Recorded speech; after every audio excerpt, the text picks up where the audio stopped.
2019 থেকে 2024 5 বছর সময়। ইন্দোর থেকে চেন্নাই, ভিন্ন দুটো শহর, ভিন্ন দুই উইকেট, কিন্তু পক্ষ প্রতিপক্ষ তো একই, বাংলাদেশ ভারত।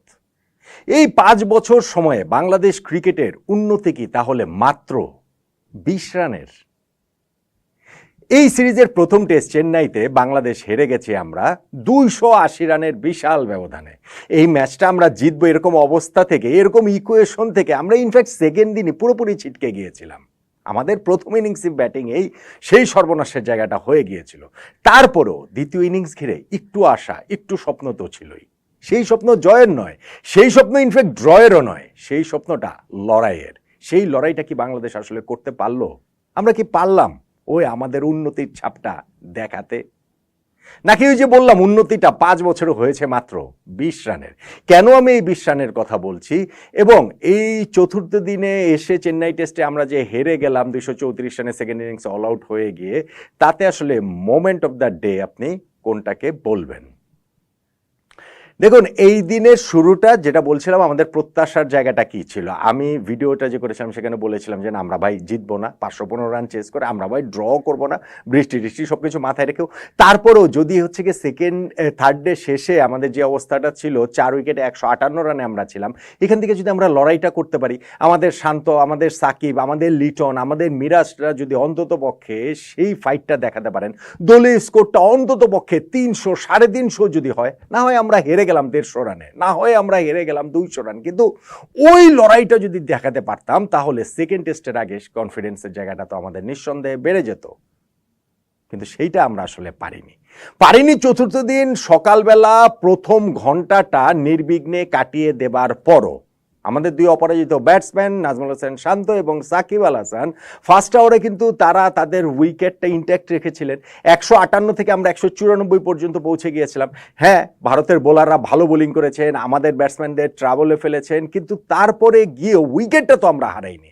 সাকিব আল হাসান একটা একেবারে ক্লিয়ার চান্স দিয়েছিলেন, তিনি হচ্ছে গিয়ে ওই স্টেপ আউট করে বেরিয়ে গিয়েছিলেন, স্ট্যাম্পিংয়ের সহজ সুযোগটা ঋষভ পান্ট মিস করেন। সাকিব তখন 17 রানে।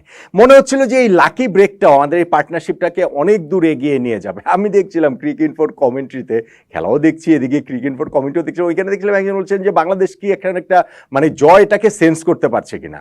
ভাই, 515 রান কোথায় রয়েছে, কিভাবে আমরা সেটা পারবো? সেটা না হয় না পারলাম, কিন্তু ওই যে প্রথম ঘন্টাটা উইকেট না হারানোর কারণে খেলাটা অন্তত পঞ্চম দিনে নিয়ে যাওয়া, আমাদের এই ব্যাটসম্যানদের ওই কনফিডেন্সের জায়গাটা নিজেরা কিছু রান করে তৈরি করবে সেরকম একটা জায়গা তো ছিলই। কিন্তু প্রথম ঘন্টা শেষ হবার পর ভারতের ক্যাপ্টেন যখন রোহিত শর্মা বল হাতে তুলে দিলেন রবিচন্দ্রন অশ্বিনের হাতে, ব্যাস কাজের কাজ হয়ে গেল।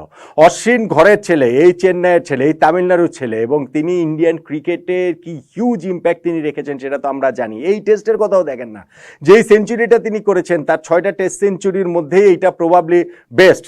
মানে আমরা তো বলি যে বলি না, আমাদের সাকিব আল হাসান তো আমাদের সর্বকালের সেরা ক্রিকেটার এবং তার ব্যাটিং অ্যাবিলিটিটাও অশ্বিনের তুলনায় অনেক বেশি। এইরকমই তো আমরা ধারণা করি, বিশ্বাস করি। সাকিবের টেস্ট সেঞ্চুরি 5টা, অশ্বিনে নিয়ে 6 নাম্বার টেস্ট সেঞ্চুরি করলেন, এবং শুধু সেইখানে না, তারপরে ইনিংসে 5 উইকেটও তিনি তুলে নিলেন। এবং সেইখানটাতে তিনি যেইভাবে তিনি বোলিং করেছেন, বোলিংয়ে এসেই শুরুতেই তিনি সাকিবের উইকেটটা তুলে নিলেন, সাকিব ব্যাট প্যাডে ক্যাচ দিয়ে আউট হয়ে গেলেন। 17 রানে লাইফ পাওয়ার পরও সাকিব 25 রানের বেশি করতে পারেননি। লিটন দাস এলেন, লিটন দাস এসেই শুরুতে মানে মেরে টেরে মনে হচ্ছিল যেন প্রেশারটা রিলিজ করবেন, সেটা যখন পারছিলেন না, পারাটা খুব কঠিন। চেন্নাইয়ের উইকেটটাতে স্পেশালি যে বাউন্সটা ছিল, সেই বাউন্সের সঙ্গে উইকেট কিপার পান্ট পর্যন্ত স্ট্রাগল করছিলেন, আমাদের ব্যাটসম্যানটা তো করবেনই। তারপরে যখন আবার লিটন দাস খোলসে ঢুকে গিয়ে ডিফেন্সিভ খেলা শুরু করলেন, খুবই অল্প সময় 10-11 বল মনে হয় লিটন দাস ছিলেন, কিন্তু তার মধ্যেই স্ট্রাগলটা বোঝা গিয়েছে। ওইখানটাতে তিনি স্লিপে ক্যাচ দিয়ে আউট হয়ে গিয়েছেন। মেহেদী হাসান মিরাজ আসলেন, তিনিও মেরে খেলার চেষ্টা করতে গিয়ে, বিগ শট খেলতে গিয়ে তিনি আউট হয়ে গেলেন। নাজমুল হোসেন শান্ত ছিলেন উইকেটের এক প্রান্তে এবং তিনি একটা ভালো ইনিংস খেলেছেন, বেশ ভালো ইনিংস খেলেছেন। আগের দিনই তিনি 51 রানে নট আউট ছিলেন এবং সেই 51 থেকে তার ইনিংসটাকে তিনি বাড়িয়ে নিয়ে যাচ্ছিলেন। মনে হচ্ছিল সেঞ্চুরিটা তিনি পাবেন, স্পেশালি সাকিবের সঙ্গে সেই পার্টনারশিপের পর। সাকিব আউট হলেন, লিটন আউট হলেন, মিরাজ আউট হলেন।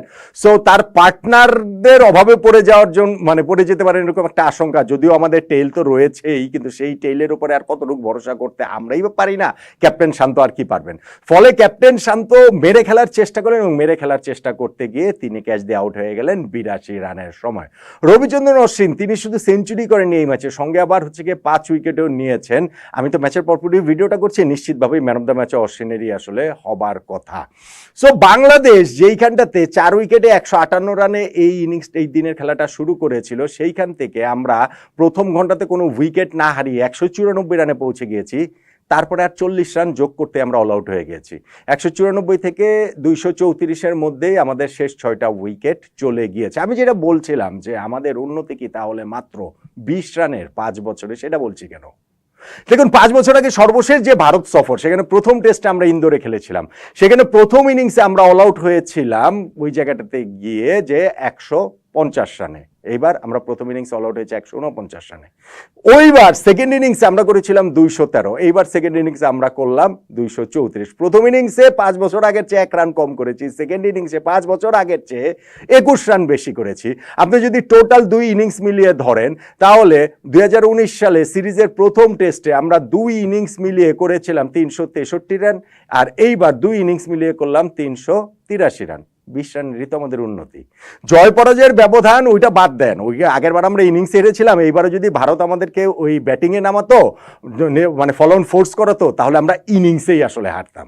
সো শেষ পর্যন্ত মানে ওইরকম একটা আশঙ্কার জায়গা, ওরকম একটা 227 রানে তারা এগিয়েছিল, সেই হিসাব করলে আপনি বলবেন যে না আমরা তো ইনিংসে হারতাম না, তার চেয়ে আমরা 7 রান বেশি করে ফেলেছিলাম। কিন্তু এন্ড অফ দ্য ডে যে আসলে আমরা শেষ পর্যন্ত ওই আশঙ্কার জায়গাটা ছিল। সো ওইভাবে না দেখে যে আসলে শেষ পর্যন্ত আমাদের উন্নতিটা হয়েছে মাত্র 20 রানের। সে খুবই হতাশাজনক আমাদের হচ্ছে পুরো টেস্ট ম্যাচটা। শুধুমাত্র যে প্রথম আমরা শুরুটা যেভাবে করেছিলাম সেটা আমরা কন্টিনিউ করতে পারি। এখন কানপুরে সেকেন্ড টেস্টে আমরা কি করব, কতটা কি করতে পারবো, সেটাও আরও একটা আশঙ্কার বিষয়। জিনিস যেটা সেটা হচ্ছে কি যে এই লাস্ট ডেটাতে, যেটা টেস্টের লাস্ট ডে হিসেবেই আসলে হয়ে গেল 4th ডেটাতে, সেখানে আপনি মোমেন্ট অফ দ্য ডে কোনটাকে বলবেন? আমার কাছে ভাই মোমেন্ট অফ দ্য ডে হচ্ছে সাকিবের উইকেটটা। কারণ আমরা ফার্স্ট আওয়ারটা উইকেটলেস ছিলাম, সেইখান থেকে যখনই সাকিব আউট হয়ে গেলেন তখনই কিন্তু ফ্লাড গেটটা ওপেন হয়ে গেল এবং তারপরে আর আমরা ওই অবস্থার সঙ্গে ভারতের এই কোয়ালিটি বোলিংয়ের এগেনস্টে আমরা আসলে মোটেই কোপ করতে পারিনি। সো সাকিবের উইকেটটাই শেষ পর্যন্ত গিয়ে আমার কাছে এই ম্যাচের মোমেন্ট অফ দ্য ডে। আর ওভারঅল পুরো ম্যাচের যদি টার্নিং পয়েন্ট বলেন, সেইটা আমার ধারণা আমার সঙ্গে সবাই একমত হবেন, সেটা হচ্ছে গিয়ে ওই অশ্বিন এবং জাদেজার যে পার্টনারশিপ, সেই পার্টনারশিপেই কিন্তু ম্যাচের একটা কোণঠাসা অবস্থা থেকে ভারত ঘুরে দাঁড়িয়েছে এবং তারপরে যে বাংলাদেশকে যে কোণঠাসা করে ফেলেছে, সেইখান থেকে আমরা আর ঘুরে দাঁড়াতে পারিনি। সো ওইটাই, ওই পার্টনারশিপটা আমার কাছে পুরো ম্যাচের টার্নিং পয়েন্ট। আর এই শেষ দিনের মোমেন্ট অফ দ্য ডে বলতে পারি আমি হচ্ছে গিয়ে সাকিব আল হাসানের উইকেটটা। আমরা 5 বছরে এসে যে মাত্র 20 রানের উন্নতিটা করলাম, এখন কানপুরে সেকেন্ড টেস্টে গিয়ে অন্তত পক্ষে এর চেয়ে বেশি কিছু আসলে করতে পারবো কিনা, এর চেয়ে বেশি সেই ফাইটটা দেখাতে পারবো কিনা, আমরা ভারতের সঙ্গে সেকেন্ড টেস্টটা জিতে যাব, এই কথা বলতেও আসলে এখন পাকিস্তানের 2টো টেস্ট জিতে এসেছিলাম বলে একটা কনফিডেন্স ছিল, কিন্তু এখন এই টেস্টে যেই গোহারা আনলাম তাতে ওই কথা বলতেও আসলে বুকটা কাঁপছে, নিশ্চিতভাবেই কাঁপবে। সো আপনিও কি আমার সঙ্গে একমত কিনা যে ওইটা টার্নিং পয়েন্ট এবং মোমেন্ট অফ দ্য ডে এর ব্যাপারে আপনার মতামতটাও আসলে জানিয়ে যেতে পারেন, এবং সেকেন্ড টেস্টে আসলে বাংলাদেশের কোনো সম্ভাবনা আপনি দেখছেন কিনা সেটাও বলতে পারেন।